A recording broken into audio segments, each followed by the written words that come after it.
That first year was probably one of the hardest years ever of my life. No making no money, nothing happening.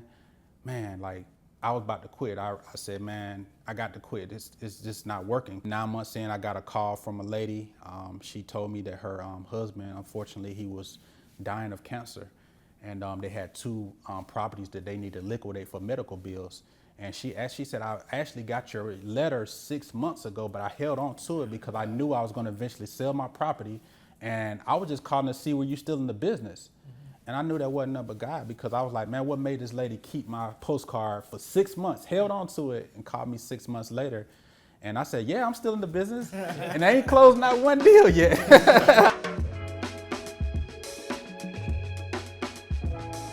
Welcome to the Property Power Play. I'm your host, Kito Johnson, and it is right here that we equip you with the tools necessary to play the game of real estate and win. So we're going to talk about wholesaling real estate, and I know this is a strategy that the two of you have just dominated in here in the market. But before we jump into that part of our conversation, I'll start with you, Will. Just tell the audience who you are. My name is Will Galloway.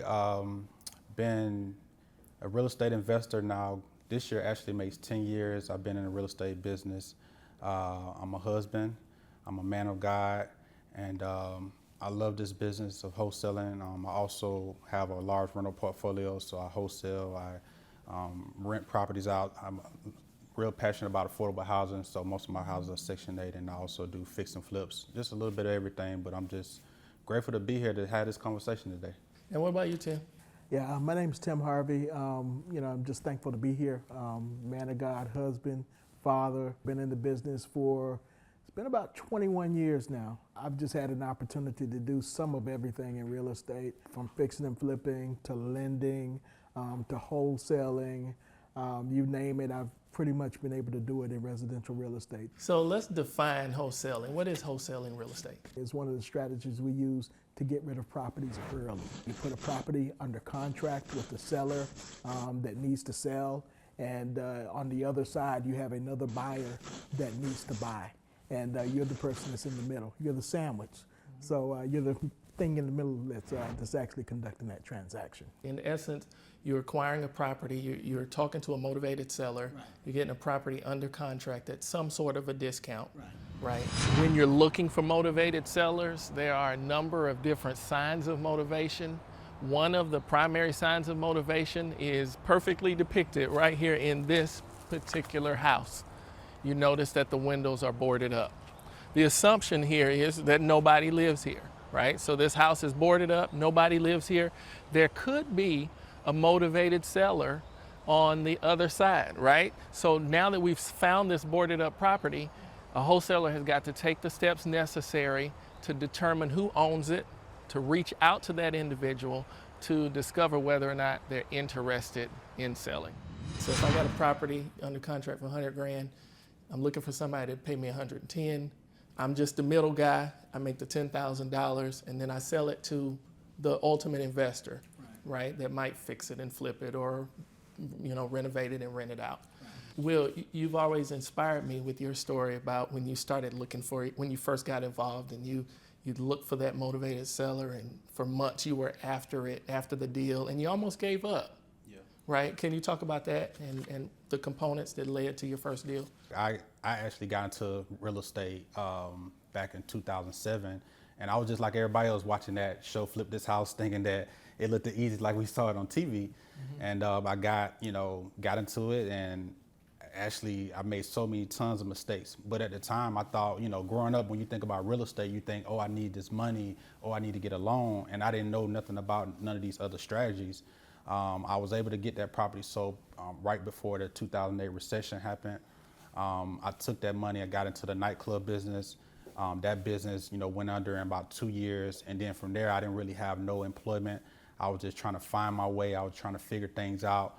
I think similar to like Tim, I just still had that niche for real estate. Even though I had failed on that first fix and flip, I didn't really make any money. I think I about broke even on that project. And but I wanted to get back into the business, and I didn't know which way, but I ended up stumbling across some videos, same way, like Tim just said, and I found a strategy of wholesaling. Mm-hmm. And I just basically dissected the information. I was just basically learning as much as I could. And that first, from what you were talking about, that first year was probably one of the hardest years ever of my life. I was up, sleepless nights. I remember putting those signs out 2, 3 o'clock in the morning, writing signs, so many till my hand was hurting, and kept just taking action. I was an implementer. I was taking action, but nothing was happening, And my first deal came 6 months. No, it wasn't 6 months. It was 9 months. And I was like, 9 months, making no money, nothing happening. Man, like, I was about to quit. I said, man, I got to quit. It's just not working, because I was going to give myself up to a year to try it out.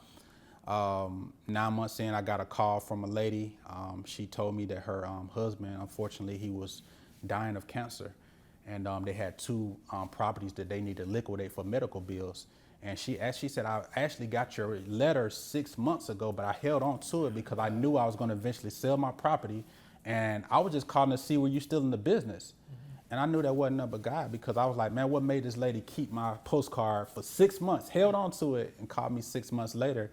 And I said, yeah, I'm still in the business. And I ain't closed not one deal yet. I said, yes, ma'am, I'm still in the business. She said, well, can you meet me at the properties? And she had 2 properties, and she let me put both of those properties under contract. And end up, didn't even have no buyers at the time, end up selling one to one buyer. And then another wholesaler ended up helping me sell the other one. Yeah. I made $5,000 on one, $6,000 on one, so that was $11,000. That was my introduction to real estate, and I haven't looked back since. I want to ask you how you feel about the current economy that we're in and the strategy of wholesaling. How does that fit?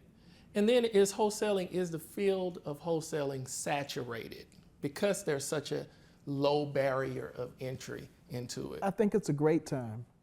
Really, because pre-COVID, not that many people were going into foreclosure, but now more people are going to pre-foreclosure, and the banks are threatening to take people's houses. We're in the economy now where there are more motivated sellers than ever before. So there's an opportunity to help more people than ever before. We had one situation where there were 7 brothers and sisters. And their mother died intestate, which means that she didn't leave a will. The house was going into pre-foreclosure, so they didn't have the resources to even sell the house. We were able to create a situation where, first off, they weren't getting along at first, because they weren't in agreement with what needed to happen. So once we came along, we were able to kind of help everybody come into agreement with what needed to happen. Once they got into agreement, we were able to help them sell the house, and at the closing table, they were so happy, and they were together. That was the other thing, is they were together, and they made money. We worked to create win-win situations, for these people, and there's no better feeling, than just to be at a closing table and everybody's happy and ready to make things happen. So absolutely. I want to talk a bit about scaling, what it looks like to go from part-time to scale into as a full-time wholesaler. I think that's the ultimate goal. The ultimate goal for me when I came into it, well, first I wanted to learn it. I wanted to be an expert in it, but I didn't want it to feel like a job, So the only way I can, not make it feel like a job, I had to find a way to scale. I had to find a way to grow.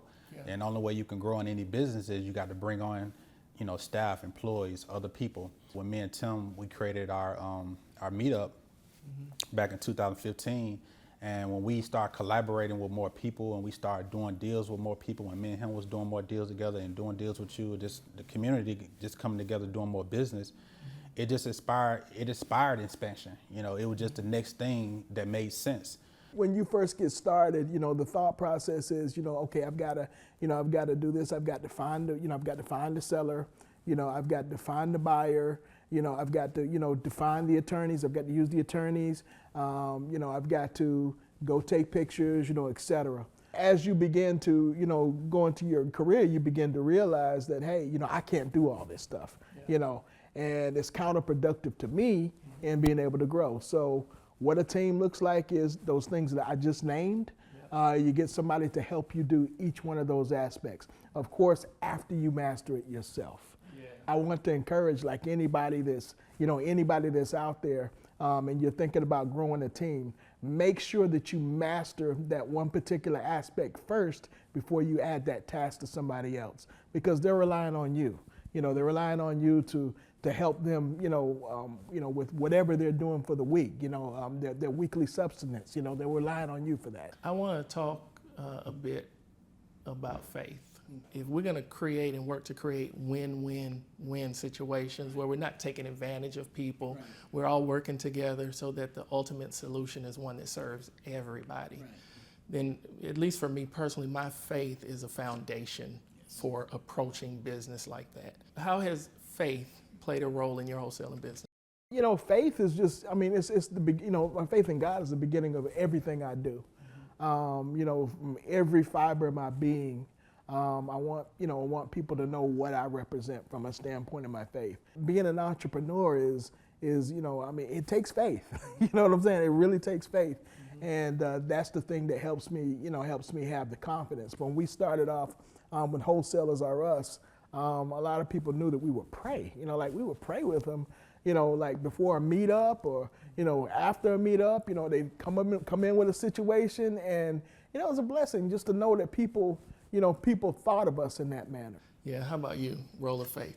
It got me to where I am today because if I didn't have that faith in me, like I said earlier, I would have quit. It starts with your faith. It starts with that relationship with God, and He'll put it inside of you, but it starts with your belief. It just reflects on your business, and then what happens is it starts going into your business, then it starts going into your family, then it starts going into your finances, then it just trickles into everything that you're doing, and it just makes a difference. People see it on you. People see, man, he believes, like he's a believer. You know what I'm saying? Like people see, oh, he walks in faith, he believes, like, and it's just that no quit mentality, that mindset that I'm gonna get it done, like all of that. I don't know how many years it's been, 6, 7, when y'all started Wholesalers Are Us, and I found you on Meetup, and I heard you very openly express your faith up front, right? With the team and your passion around building a wholesaling organization and training and equipping other people. I came in the room at a time in my life when I had been praying for people to come into my life that didn't need so much from me. I was looking for folks, I was looking for relationships where there could be a mutual exchange. So we can do business together, and we can also pray together. We can grow and prosper together, but we can also talk as brothers. And so when I said up front at the onset of this conversation that you all are my brothers, I mean that with everything. God sent you into my life at the right time to answer a prayer. And what we've accomplished in the last 6, 7 years, I don't know how long it's been, I think just scratches the surface of what we're gonna do together. And I love and appreciate you both so much. Love you too, bro. Thank you so much. You have been watching the Property Power Play with your host, Kito Johnson. Right here, we equip you with the tools necessary to play the game of real estate and win. Thank you so much for being here, and we will see you in the next episode.